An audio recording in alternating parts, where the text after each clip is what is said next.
Pick a move in the ring. You can hit me with a word you fling. All right, what's up, everybody? South China. I just kicked you. Sorry, my bad. Take two. What's up, everyone? South China Morning Post here at Bangtao Muay Thai MMA in Phuket, Thailand. My last day, actually, but we saved the best for last. We've got the mastermind behind the gym, Alex Schild. What's up, Alex? What's going on? How's it going, Nick? It's really good. I'm glad we finally got to sit down and do this. I've been hoping to talk to you my whole trip here. I think I've been here about 7 weeks. It's just flown by completely. But I've been wanting to catch up with you for a while ever since I got here.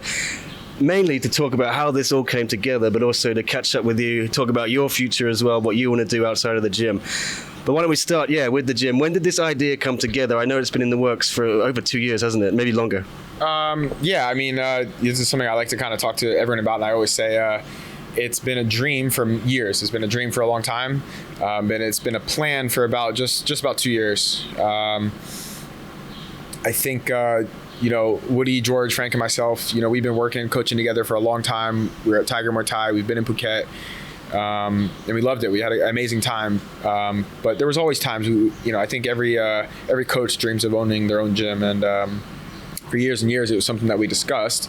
But it was just a dream. When you're caught up in the height of Tiger, it was just like busy every single day, like people in, fights happening, I'm fighting, I'm coaching, cornering, traveling every week. So just in the mix of it, there was never time to plan a gym, and we were happy there for many years, so it wasn't until COVID, when COVID hit and really shut everything down and obviously really impacted us. We're a gym on a tropical island, so obviously travel was restricted. It's the real fight island. Yeah, the real fight island. And obviously, like, travel was restricted, and gyms and fighting and jiu-jitsu, like that was super restricted. So we got hit pretty hard, but as did everywhere in the world. But it really gave us like a time to stop, take some time, look around, evaluate, see what's going on. And it was sometime in September of 2020 that these conversations started happening, and we started, I kind of brought the guys together and said, hey, if we're really gonna do this and we're serious about doing this, I think now is the time. And obviously the biggest questions with the boys is obviously a lot to discuss, but the number one question is how, right? How.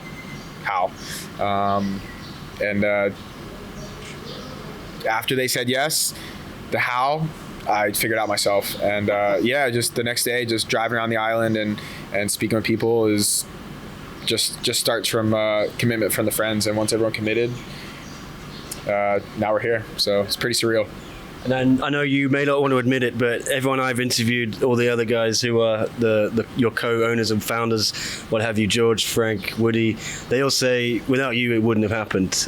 Is that fair to say? You don't want to... No, I mean, look, we are a team. We not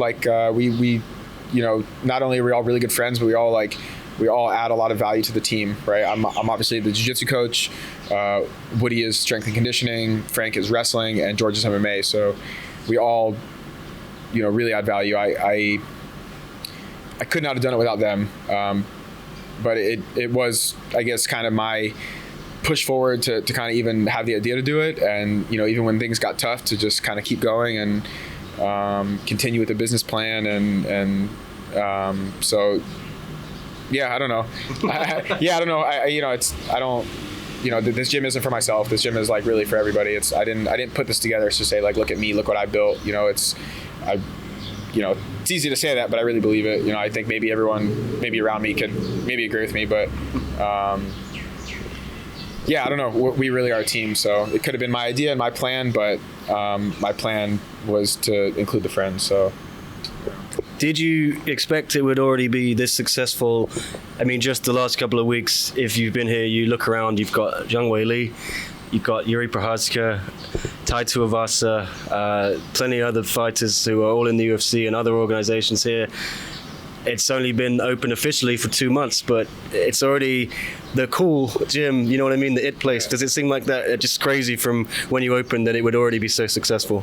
Yeah, I mean, from day one, right? Like from day one of it being an idea, I thought it was a really good idea. I thought with just the people we had around us and our experience and our network of people, I thought it was going to be a really good idea, and just organically, the way things have come about, the way things have gone,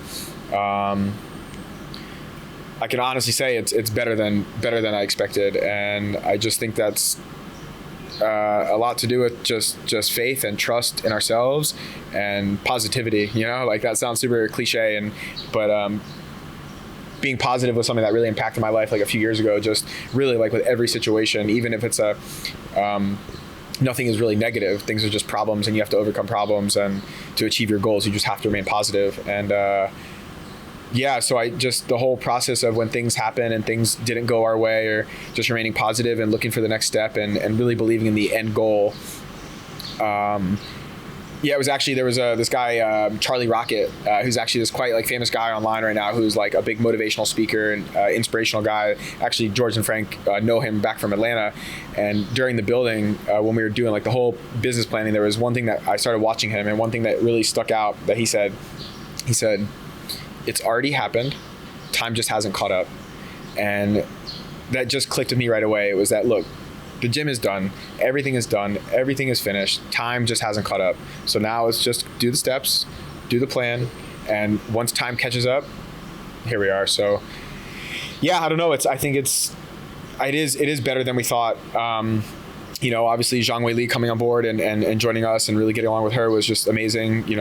She's, fighting soon, on the road to getting her belt back. Yuri Prochazka, I mean, this guy is just an absolute stud. From the first time I saw him fighting in Ryzen years ago, I was like, man, this guy is special. So to build this gym and have people like that come in and support, and obviously our friends Tai Tuivasa and the list of other people just is pretty deep. But to have them come and support and see the gym, and not only just support, but see the gym and be impressed with it means a lot. So yeah, very, very happy.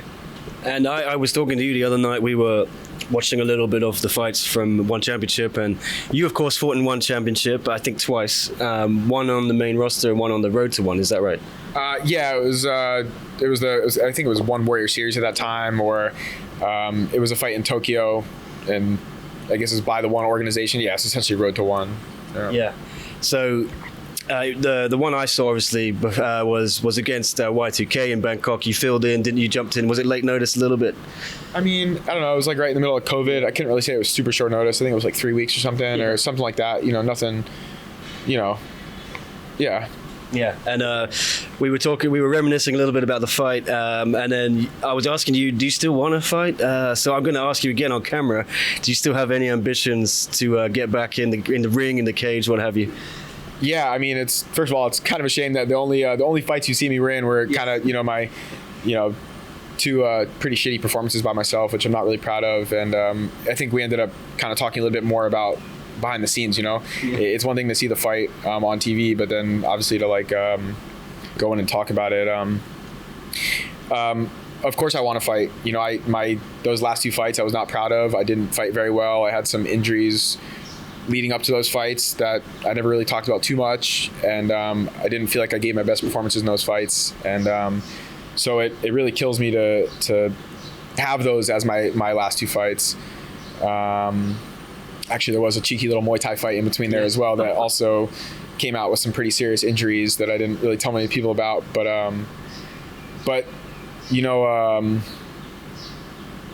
when I took on the role of coaching jiu-jitsu at Tiger while I was fighting, there's no doubt that coaching impacted me as a fighter.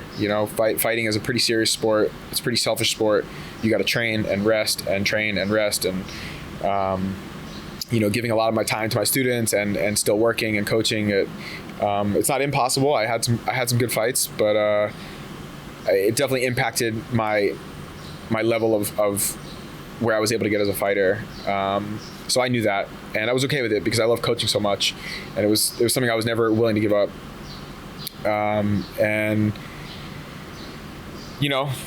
Being the one to now put this gym together and really come up with the whole plan and run the gym and still coaching as well. I don't think it's wise of me to go and fight MMA again. As hard as it is to sound, I've actually never said that. I've said it in private. So obviously, George and Frank and Woody and the guys, and to a few people, but I don't think to be able to like fight at a high level and have a good performance and, I think coaching and running the gym, I think one's got to go. And I am getting older. For me, fighting was never something that paid the bills. I had a pretty serious string of injuries in my last 2 years of fighting, and just getting older and to be able to sustain and build something for my future and build something for my life, and have a family one day, and that whole thing. I think I don't think I'll be able to step back in and fight again. However, I still would definitely love to compete in jiu-jitsu. Not that that's not serious. I just think it just takes not as much intensity as it does to prepare for an MMA fight. Obviously, a lot less risk for injury. But so long answer is I don't think I'll be able to fight again. As bad as that is, I want to get back in there. I don't want to finish on some losses. I feel pretty bad about those, but I think that's just my ego. I think I have the opportunity here to really like change not only my life by running this gym, but change a lot of people's lives around us.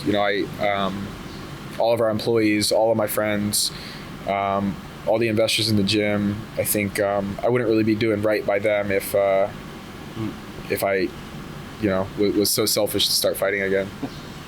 Well, you mentioned jiu-jitsu there as well, and if it's not MMA, One Championship is obviously pushing the submission grappling now a lot more, and they're having fights on every card now, it seems, matches, shall we say.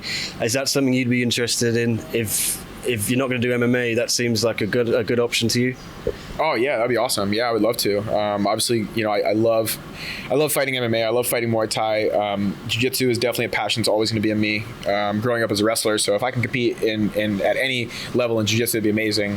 One thing that's a little bit lacking in Southeast Asia is like a good circuit for competition jiu-jitsu, which I'm trying to improve as well with my other business, CM Sub Series. I run jiu-jitsu tournaments, so if I can get a bunch of matches, locally, and then be able to jump in and go grapple in one, I would absolutely love the opportunity. There's a lot of high-level grapplers in there right now. I know you saw the Rotolo twins in there the other day, and just so impressive. So any opportunity I can to compete, I'm absolutely game for it. Yeah, and Rotolo twins obviously came up under your good friend Josh Hinger, who also was coaching here. I think he'll be back later this year. Yeah. How great is it to see for Josh? To see them. He's known them since they were they were in a kids class, I think, with him in San Diego. Yeah, it's pretty cool. Josh I've known Josh for like 12, 13 years or something like that. He's I was a white belt. He had given me a blue belt back in the day, a long time ago. And when I went into the MMA world, I came out here and he went into competition jiu-jitsu. I'd seen the Rotolo twins like back in the day. Those were like the twins. They were sponsored by Ruka. They were, training at AOJ and then at Atos. And those are like the kids, those are like, they were it. And then to see them in Josh's kids class, and Josh every year would like tell me how good they were. And then seeing them get older and bigger and stronger. And I would always ask him, always talk to him. This is like when they were like, 16 years old. He was like, man, they're like black belts. They're just 16. They can't get a black belt yet. So it's super cool I've never met them. I've never trained with them. I'm a big fan of them, watching their style. But yeah, have the connection through Josh and see his relationship with them is pretty cool. Yeah. You ever want to try and get them to come out here, maybe do a seminar or something with Josh? Yeah, definitely. Rotolo twins, you guys are always welcome here at Bangtao. Big fan of you guys. I don't know if you guys are going to see this, but I'm sure I'd get Josh to put in a good word, but we'd definitely be happy to have you guys here. And I know you guys are trying to fight MMA, so Rotolo twins, you guys are fighting in One FC, One Championship, excuse me. You guys are going to need a place before you guys fight in Singapore. I know One FC, One Championship has a lot of shows in Bangkok, so you need to get acclimated. So I know you guys know the spot to be. That's Bangtao Muay Thai and MMA. Yeah, just as an outsider coming in, it's so impressive, all the facilities and all the coaches. But even if you're not a professional fighter or even not even an amateur fighter, it's such a welcoming place. And I've certainly had a great time here, and I think I got in decent shape. I turned up, I was in the worst shape I've been in maybe for 10 years. Worked with Woody in the fitness and the strength and conditioning. It's been awesome. I wish I could stay longer, do some more. You've been like amazing, man. Like, I got to interrupt you, man, because you guys have obviously seen how much he's been in front of the camera and on the mic, but man, like from the first day, like when a lot of times when people come here, we encourage them to get in and we encourage them to train and just try all the classes and do everything. But man, Nick, I really got to give you mad respect for you came in and really trained every day, twice a day. And I'll always respect that. I always respect anyone that comes here and whatever level they're at, it doesn't matter. But you came, you train and you give your best, and I always have respect for that, man. So super cool. I'm really sad because my last week I was curtailed by a staph infection, so I couldn't do any jiu-jitsu. But those last couple of weeks I was doing it, I really fell in love with it, and I've got to say your coaching is fantastic. I appreciate that. Thank you. Yeah, and it's going to be sad when I no longer I'm able to just come to classes here, but hopefully I'll continue in Hong Kong. No, definitely. just consistency, man, and I love seeing like your passion for it as well. So. At first, I was a little scared. Sure. You know, Yeah, it's intimidating because I've never done it. But you know, I think you were saying just dive in, and I jumped in, and then I stopped caring about how bad I was. And I was just having fun, just learning. You know, so yeah, man, you did great. I want to say you're a fantastic coach as well, and anyone who wants to check out Bangtao, you can see how not just great it is, you know, as a facility, but it's beautiful. Right now we're in paradise. I think Alex Volkanovski told me training in paradise seems to be the phrase a few people are using. Was that key to you when you chose your location to have that kind of element to it? Oh, you know, we're so close to the beach, aren't we? We're right by the edge, and it's just trees everywhere. It looks fantastic. Yeah, I first, when I came to Thailand and to Tiger Muay Thai late 2011. You know, Instagram wasn't so popular, YouTube wasn't as popular. You know, you could see some stuff, but I really did think, you know, and when you flew to Phuket and you went to Tiger, that it was on the beach. I thought Chalong was, you know, you train and you sip a coconut and jump in the water after. That's really what I thought. And mate, when I came here, I thought you could walk the entire Phuket, so I booked a hotel in the Old Town, and it took about half an hour to get here, 45 minutes. Yeah, so I thought that when we first came to Phuket and we're there, I thought that's what it was, and you know, that Chalong, Soi Tayed, that fight street, it's just not exactly what it is, and so when it came time to looking for a gym, actually, to be honest, we wanted to stay in that area. You know, we were there for so long, we felt that we had, you know, really helped that industry down there. We personally felt that we had built up a lot of that location, so it was kind of hard to leave, and it was really risky, you know.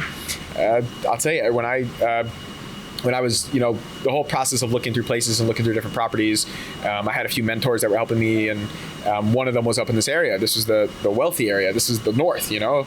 I heard for years, you know, the north, you got to go to the north, but I never spent time here. And Upper West Side. Upper West Side, man. That's it, moving on up. And in you know, I lived in Phuket for 10 years now, and in that time, before I moved up here now, I never came up here. I went up here like maybe once or twice to go to some beach clubs, or, you know, that was when we're going to explore the island, and we would go to the Surin beach and wow, this beach is amazing. And then back to Chalong. So, you know, when I first brought the idea of coming up to Bangtao to the boys, they were totally against it, you know? Yeah. And, you know, I'd been doing my research and looking around the area and really just taking in, and I also started dating a girl up here at that time.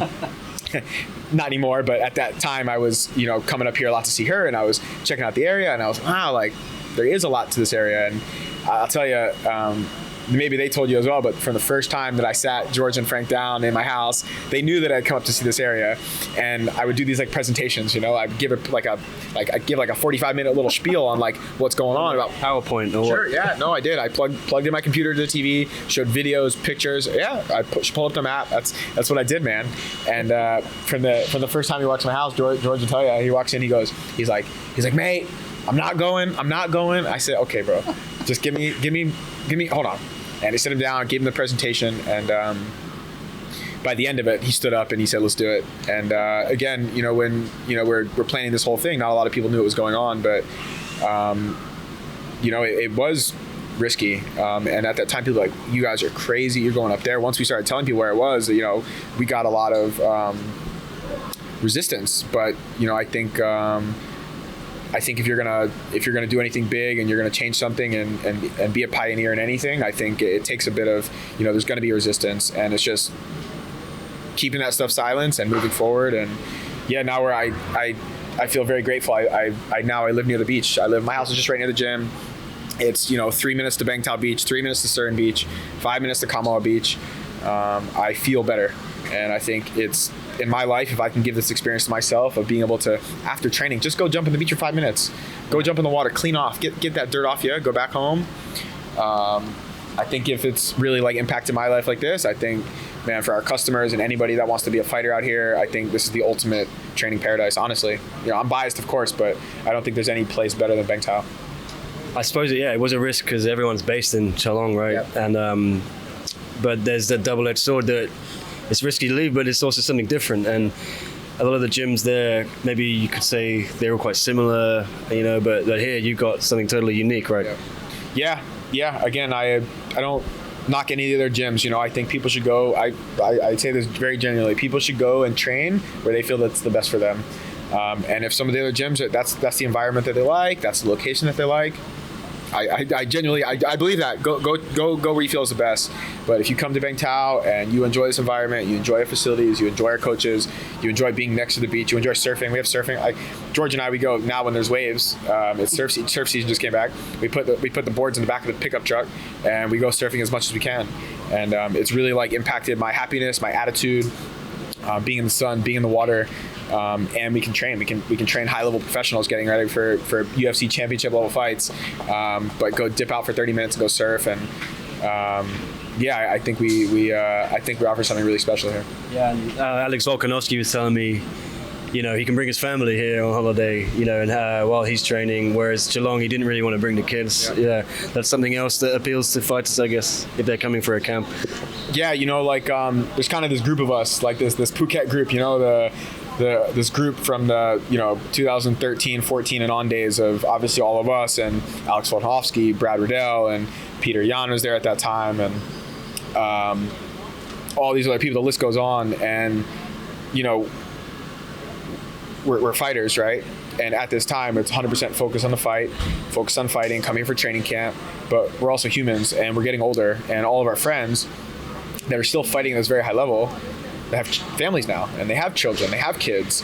So, fighting is a very selfish sport. So, like, when you have to go away for training camp or you have to go to training and do all this, it is hard on the families. It is hard on the wives. I mean, the wives are, I've seen, Emma, Volkanovski, she's an absolute angel. I see how much she supports Alex and supports the family, supports their kids. But it is tough. And so if we can offer something for our friends who are still fighting at the highest level and need to train at the highest level, but now we can offer something different where she can come with the kids, and instead of where before it's Alex Volkanovski, he's at the gym, and maybe the wife is messaging saying, hey, hurry up, hey, we want to go to the beach, hey, the kids are hungry, hey, we want to do this. They're waiting to go to the beach. Well, now they're staying over at the resort across the street. It's already at the beach. So I think it obviously gives, not only does it help like the wives and the kids and the families feel more comfortable being here, it also gives the fighter a bit of comfort knowing that while they're here, they don't have to worry so much about, making sure that the family is at the beach. They're already there. So again, we're all getting older. A lot of us have families and kids now. So for not only for fighters, but for the families and kids, I think Bangtao is 100% the better place to be. Well, look, it's getting busy again. I think the Muay Thai class is about to start, and then is it sparring today or wrestling today with Frank? So I'll try and wrap it up. But I just want to say thanks for having me, genuinely from the bottom of my heart. I appreciate that. And for taking me in and Thank you, brother. welcoming me. Thank you, brother. It's honestly been one of the best times in my life. Really, I'll never forget it. That means a lot to me. I can say it over and over again, but this gym is not just for me. It really is for everybody. And someone like you who didn't know us at all, didn't know too much about us, and I know we're kind of a crazy bunch. We can talk a lot of shit, and we can, maybe you think we're being assholes or something, but I was just a little scared of being. I don't know, I wanted to come across not like an idiot, you know what I mean? You're not an idiot at all, but no, it was really cool. You got to see us, you saw us just before the opening, and you kind of saw me. I was a bit like you were, yeah. Just stress. just all over the place. Had a lot going on. It was a lot of pressure and get everything up and running. And obviously Volkanovski was out here doing a seminar, a super fun seminar. Josh Hinger was out here coaching, and a lot of the construction was still finished. It was all coming to this like one point, and it was super cool for you to. You're one of the guys that literally just saw us just before. You saw the big grand opening party, and then now you've seen us with a bit of operation. The restaurant's open, and it's been awesome having you here, bro. But next time you come back, it'll be even bigger. Yeah, I was gonna say, to sign off, just tell us a little bit about the plans. If I come back in a year or whatever, what's it gonna look like when I'm here? Gonna be twice the size or what? Yeah, that's the plan. We'll see. We got our eyes out for the properties all around us. We know from being down in the South and being a Tiger for so long and being on that fight street, we see how quickly things can escalate, and how quickly these other businesses who want to feed off of kind of that environment with what's going on, things really escalate very fast, and so. Yeah, we got a lot of plans about this kind of surrounding area. We're calling our friends that do other different businesses and get some clinics in here and some different restaurants and some different shops. And who knows? You'll see. All right. Well, yeah, I'm glad I got stuck here because Hong Kong has still got loads of restrictions, and I'm glad my flight got cancelled again. But sadly, it is time for me to go home. But it's been great to sign off with you. It's been a great chat. Anything else you'd like to say before we let it go? No, that's it, man. I appreciate you. I appreciate everyone who's supported us so far, and we're just a couple of guys who just really love training and have big dreams, and we're really excited for the future. And yeah, we'll see you guys in Bangtao. Yeah, you've got to come if you're on the fence. You want to check it out. It's brilliant. It's perfect. Anyway, thank you, Alex Schild. It's been a pleasure.